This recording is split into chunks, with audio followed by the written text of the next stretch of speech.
Ако страдаш от тревожност, чуй това видео.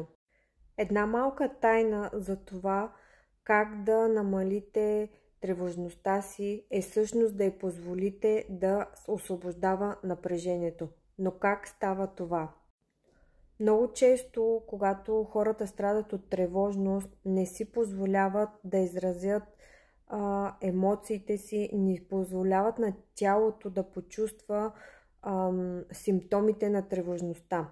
Когато страдах от тревожност, много често изпитвах желание да плача или да говоря с някой, или да се движа, защото съм неспокойна, или просто да треперя. Тялото ти започва да трепери, защото е под страшно напрежение и това треперене всъщност е освобождаването на адреналина от тялото ти, за да може да се успокои. Но много често хората започват да се плашат от тези симптоми или си казват: не, няма да плача, защото аз съм силна, ще издържа, то ще премине, но така всъщност вие потискате повече вашите емоции, тревожността се засилва, започвате да получавате паник атаки и така нататък.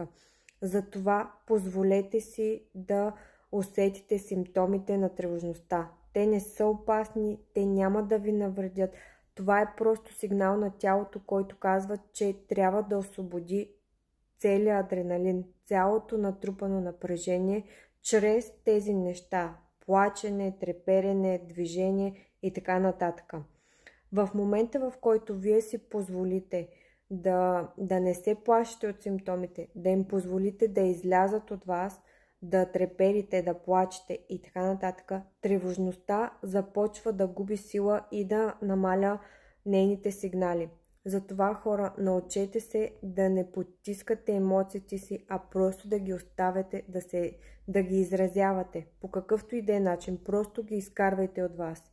Да, отнема време, на мен също ми отне доста време, докато науча тялото си на това, но става с малки крачки, наистина ще успеете.